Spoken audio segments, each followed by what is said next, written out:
On the frozen plains of America, one farmer built something so strange that everyone laughed at him. They thought he was crazy. But when winter arrived, that strange idea changed everything. Stay until the end to see what happened. And if you like stories like this, subscribe and leave a like. In the fall of 1921, on the wide and windswept plains of South Dakota, people traveling along the dusty county road began noticing something unusual at a small homestead sitting alone in the prairie grass. The property belonged to a quiet man named Daniel Harper. His wooden cabin stood facing the endless horizon, with a small livestock shed about 40 feet to the north. Nothing about the place had ever drawn much attention before. Like many other homesteads scattered across the plains, it was simple, practical, and easy to overlook. But that autumn, something strange was happening there. Day after day, Daniel Harper worked outside between the cabin and the shed. He had started digging a long trench directly across the open ground that separated the two buildings. At first, the work didn't seem unusual. Ranchers were always digging something on the prairie. But the trench kept getting longer and deeper, and soon people realized it wasn't for water or drainage. It wasn't for a fence line either. It was a straight channel connecting the two buildings. Travelers passing on horseback slowed down to watch him.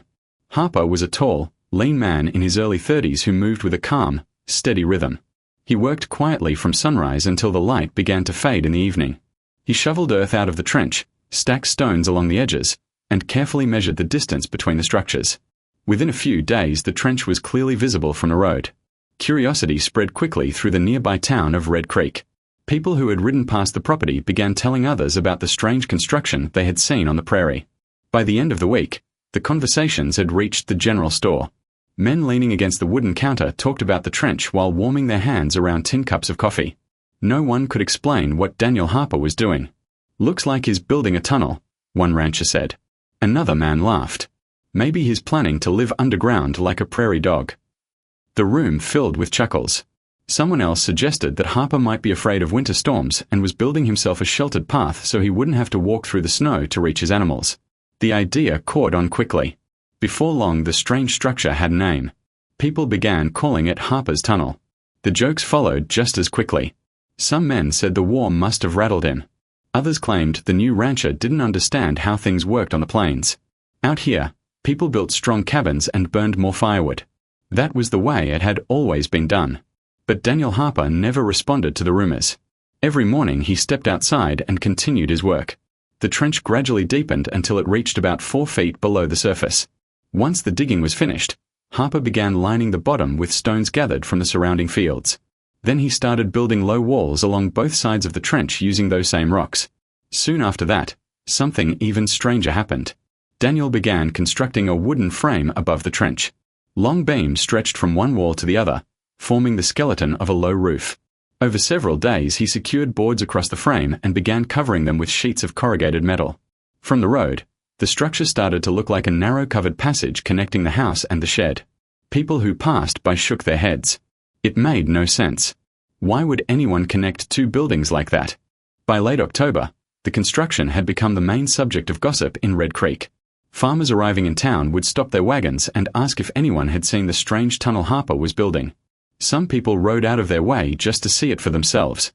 Most of them returned to town convinced the man had lost his mind. A few even said the trench reminded them of something from the war. That part, at least, was true. Daniel Harper had served in Europe only a few years earlier. Before the war, he had studied mechanical work and construction, but during the conflict he became part of a military engineering unit. His job had been building fortifications, trenches, and protective barriers along frozen battlefields far from home. The experience had changed him. While other soldiers remembered the noise of artillery and the chaos of battle, Harper remembered something different. He remembered the cold. In the trenches of northern France, winter wind could cut through clothing and steel alike. The engineers had learned quickly that survival depended on understanding how wind and earth behaved. Those lessons stayed with him long after he returned home. When Daniel and his wife Clara moved west to start their homestead, they were looking for quiet and space far from the memories of war. The prairie seemed like the perfect place to begin again. But their first winter on the plains had been far harder than they expected. The wind never seemed to stop. It rolled across miles of open grassland and struck their cabin from the north with relentless force. Even when the fire burned hot inside the stone fireplace, the warmth seemed to disappear almost instantly. Night after night, Daniel woke up to add more wood to the fire. Some mornings the water bucket in the corner of the room had a thin layer of ice floating on top. Clara wrapped their daughters in blankets and coats before putting them to bed. The girls often woke shivering despite the piles of quilts covering them. They survived the winter, but only barely. During those long months Daniel began paying attention to the wind. Whenever he stepped outside, he watched how the snow drifted across the property. He noticed how the north side of the cabin was constantly scoured by the wind, while the other sides gathered deep piles of snow. The pattern repeated again and again. The wind always came from the same direction. By the time spring arrived, Daniel had already begun thinking about what he could do differently. When summer passed and the air began turning colder again, the idea finally took shape in his mind. He couldn't stop the wind from crossing the prairie, but he could stop it from hitting his house. That realization led him back to the open ground between the cabin and the shed. The shed stood directly north of the house, exactly in the path of the strongest winds. If the two buildings could somehow work together instead of standing separately, the cabin might finally be protected. So Daniel Harper picked up his shovel and began digging. From the road, it looked strange and unnecessary.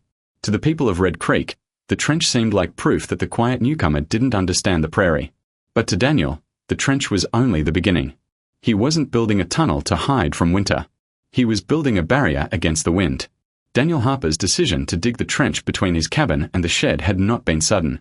The idea had been forming quietly in his mind for months, shaped by long nights beside the fireplace and by memories from a very different landscape across the ocean. While the neighbors of Red Creek saw only an odd construction project, Daniel saw something else entirely. He saw a problem that could be solved. During his time as a military engineer in Europe, he had learned that survival often depended on understanding the environment more than fighting it. Soldiers built trenches not simply to hide, but to control wind, water, and temperature. Earth could shield against explosions, and it could also shield against cold. The lessons had been harsh, but they had stayed with him. The winter on the South Dakota plains had reminded him of those lessons. The cold itself had been severe, but what truly made life miserable was the constant wind. It struck the cabin walls day and night, stealing warmth faster than the fire could replace it. No matter how much wood Daniel burned, the house never felt truly warm. It was like trying to fill a bucket that had a hole in the bottom.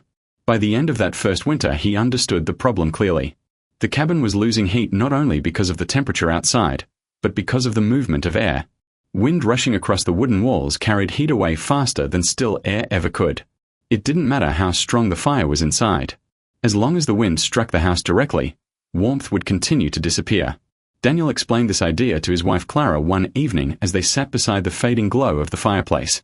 "The cold isn't the real enemy," he told her quietly. "It's the wind."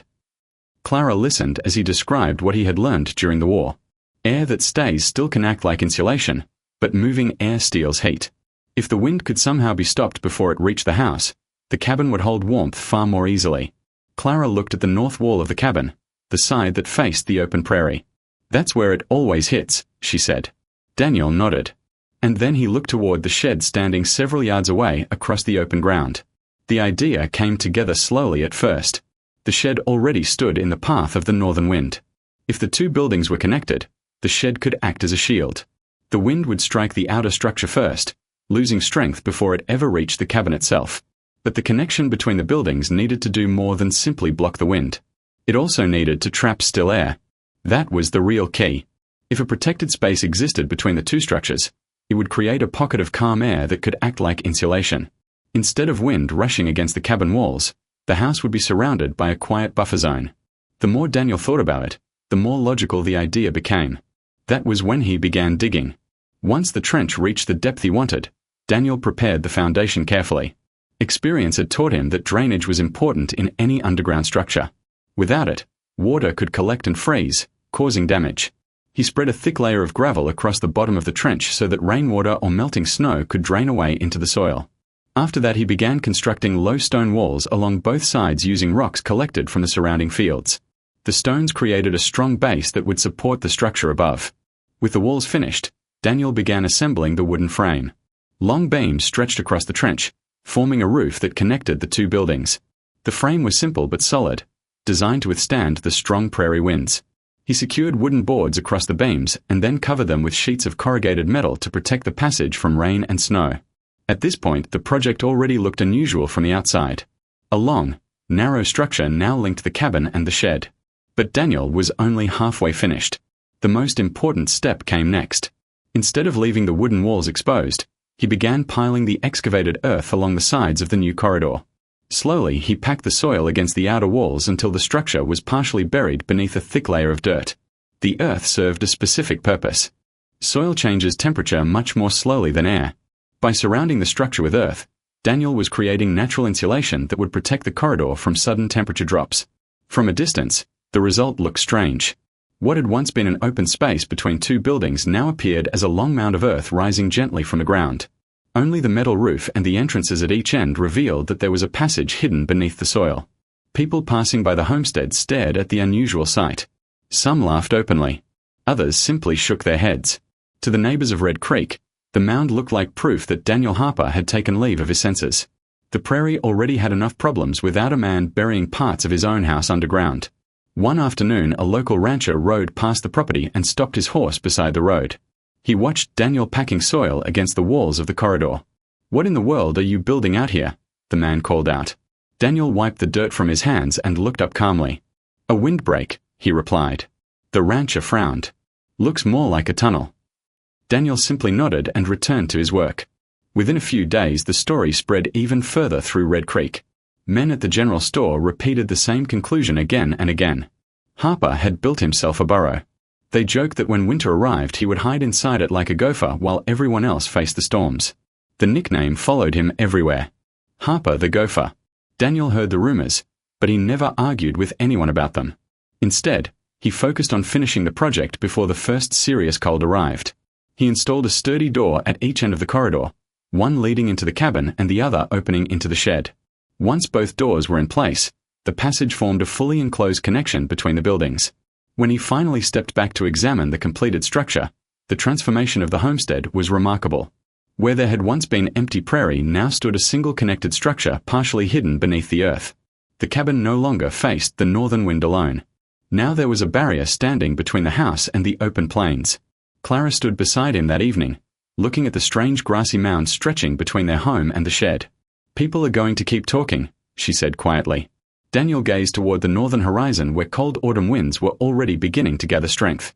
"They can talk," he replied. What mattered was whether the idea would work. And soon winter would provide the answer. Winter did not arrive gently that year. It came down across the plains like a sudden wall of ice. By late November, the wind had already begun sweeping across the prairie with a force that seemed to shake the very ground. The open land of South Dakota offered no protection. Miles of grassland stretched without trees or hills, leaving every cabin exposed to the full strength of the northern wind. At first, the cold felt like any other winter on the plains. Ranchers were used to harsh weather. They stacked firewood through the fall and sealed their cabins as best they could. But as December approached, it became clear that this winter was going to be different. The temperatures began dropping faster than anyone expected. One morning, the thermometer outside the Red Creek General Store showed 8 degrees below zero. A few days later, it fell to 20 below. By the middle of the month, the mercury dropped even further until the thin column inside the glass thermometer barely moved above the bottom of the scale. The wind never stopped. It roared across the prairie day and night, carrying clouds of snow that scraped against buildings like sand. Snowdrifts hardened into thick ridges along fences and walls. Some of them became so solid they felt almost like frozen stone. For the families scattered across the valley, the winter turned into a battle for survival. Every cabin in the area burned wood constantly.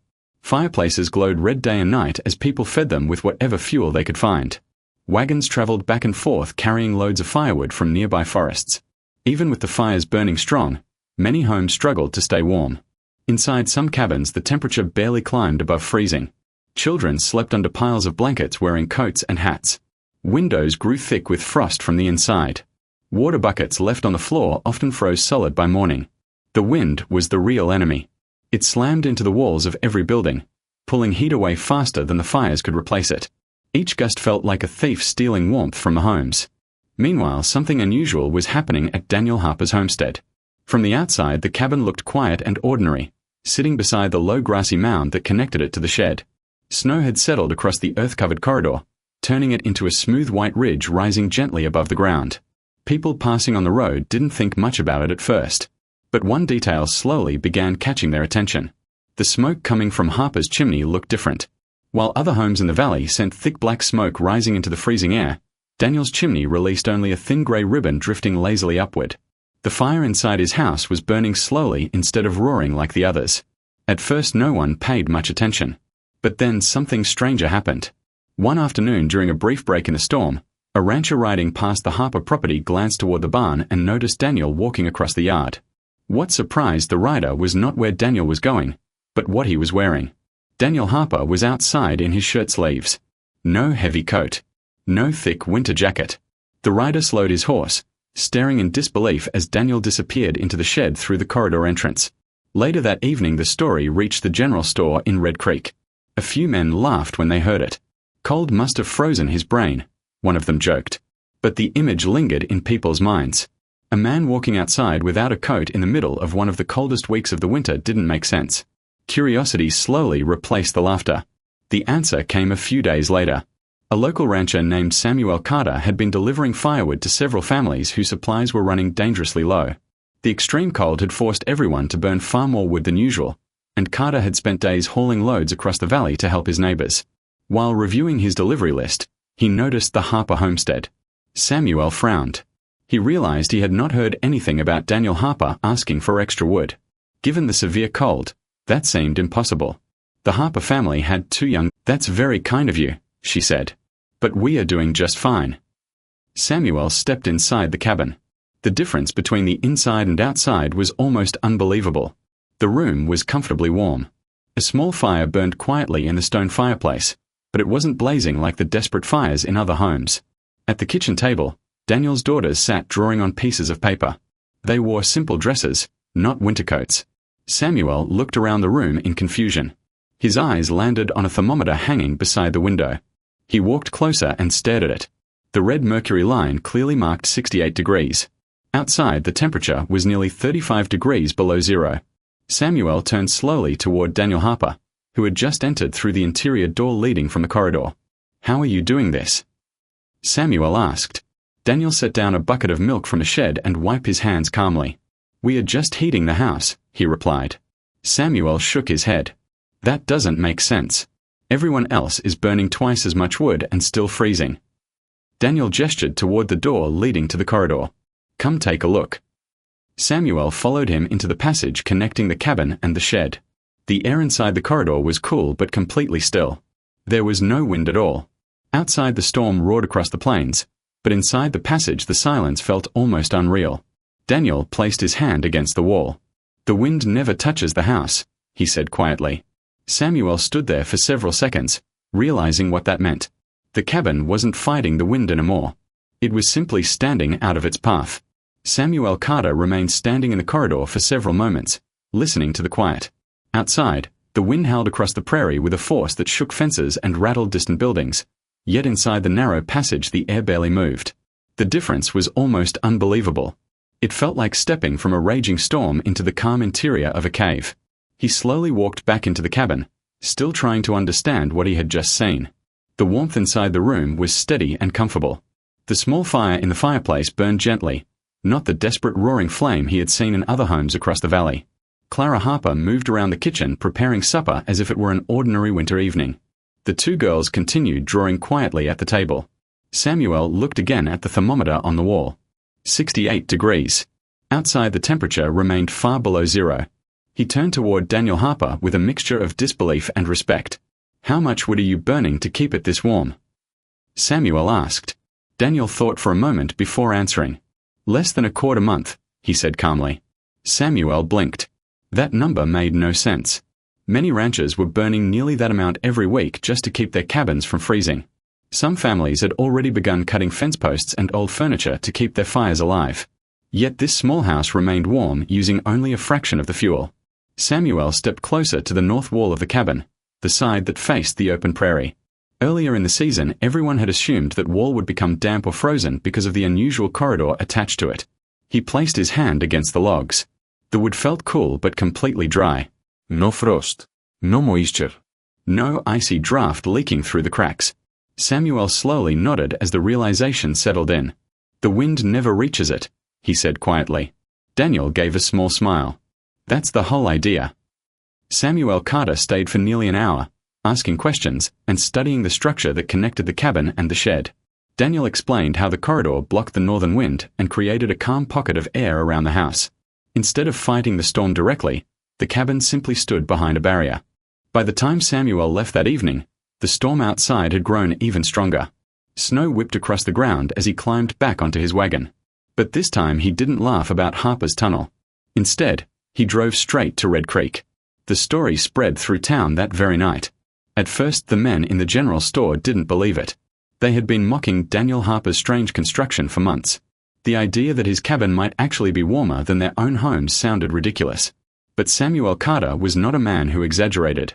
He described exactly what he had seen. A comfortable cabin. Children sitting indoors without coats. A thermometer showing 68 degrees. And a fire that burned quietly instead of devouring huge stacks of wood. Within days, the curiosity that had once fueled the jokes turned into genuine interest. Several ranchers rode out to the Harper homestead to see the structure with their own eyes. Each of them returned with the same reaction. The corridor worked. By blocking the wind and trapping still air, the cabin lost far less heat than any other house in the valley. Word spread quickly across the prairie. Neighbors who had once laughed at Daniel now began asking questions. Some of them walked through the corridor themselves, feeling the strange calm inside the sheltered passage. They placed their hands against the north wall of the cabin and found it dry and stable. The evidence was impossible to ignore. The following spring, after the long winter finally loosened its grip on the plains, a few ranchers decided to experiment with similar ideas on their own properties. Not everyone built a full corridor like Daniel's. Some constructed tall wooden windbreaks north of their houses. Others built storage sheds or lean-to structures designed specifically to shield their homes from the prevailing winds. But the principle remained the same. Stop the wind first. Then heat the house. By the next winter, several homes in the valley had some form of wind barrier protecting them from the northern storms. Families noticed the difference almost immediately. Cabins stayed warmer, and firewood lasted longer. The change spread gradually across the region. What had once been called Harper's Tunnel slowly gained a different reputation. Instead of a joke, people began referring to the design as a practical solution for surviving harsh winters on the plains. Daniel Harper himself never tried to claim credit for the idea. When neighbors asked how he came up with it, he always gave the same simple answer. I just watched the wind. Years later, a small regional newspaper sent a reporter to visit the Harper homestead. By then, the grassy mound connecting the cabin and shed had become a familiar sight to travelers passing through the valley. The reporter asked Daniel if he considered the corridor an invention. Daniel looked across the prairie for a moment before answering. The earth already knows how to stay warm, he said. The wind only knows how to take heat away. All I did was pay attention. The cabin still stood there long after many other buildings from that era had disappeared. The corridor remained covered in grass and soil, blending quietly into the landscape as if it had always been part of the prairie. It was a simple structure built by one careful observer who understood something many others had overlooked. On the open plains of America, survival did not always belong to the strongest builder or the biggest fire. Sometimes it belonged to the person who simply learned how to step out of the wind. If this story surprised you, like the video and subscribe for more real stories like this. And before you go, tell us in the comments where you are watching from.